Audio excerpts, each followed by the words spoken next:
এতিয়া আমি এনেকৈ আহি আছোঁ এতিয়া এখানটি জেগাত আমি অলপমান ৰ'লোঁ মানে বিউ উঠছি কঁকাল চকাল হয় দিম ৰ তাকে এইটো তেলডিপ পাইছোঁ ইয়াতে অলপমান মানে এনেই ৰৈ আছোঁ আৰু বৰষুণ দি আছে কিনকিনে এয়া কিনকিনে বৰষুণ দি আছে এইফালে এখন হোটেল আছে আগত অলপ চাহ তাহ খাই লওঁ তাকে ৰ'লোঁ বৰষুণ দি আছে দোকান এখনত আছোঁ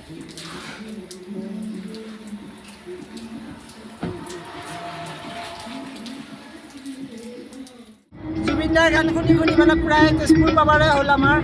মূৰত গামোচা যিহেতু পুৰা অসমীয়া সেইকাৰণে গামোচা লগাই লৈ আহিছোঁ মূৰত আৰু এইফালে আমাৰ মানে গাড়ী পুৰা ৰানিং হৈ আছে স্পীডটো কম মানে বৰষুণ অলপ অলপ দি আছে লগতে এতিয়া এইবিলাকে এনেকৈ দোকান চোকান মানে সলাই আছে ধাবা চাবা এতিয়া আমি এনেকৈ প্ৰায় যাই আছোঁ ভাল লাগছি কিন্তু ঘৰৰ পৰা যেতিয়া ওলাই আহিছোঁ তেতিয়াৰ পৰাই মানে জুবিন দাৰ গান শুনি শুনিয়ে ওলাই আহিছোঁ আৰু এতিয়াও বৰ্তমান জুবিন দাৰ গান বাজিয়ে আছে লগতে এতিয়া মোৰ লগত আমাৰ লগত মানে দুজন মোৰ বন্ধু আৰু মই যাৰ লগত আহিছোঁ ইয়াত অলপ ভাগৰুৱা হৈ আছে অলপমান টোপনি হেৰি কৰি আছে ইয়াত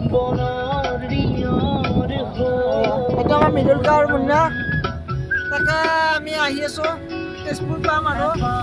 লগতে নতুন নতুন আপডেটবিলাক পাবৰ কাৰণে মোৰ পেজটো অলপমান ফ'ল' কৰি দিব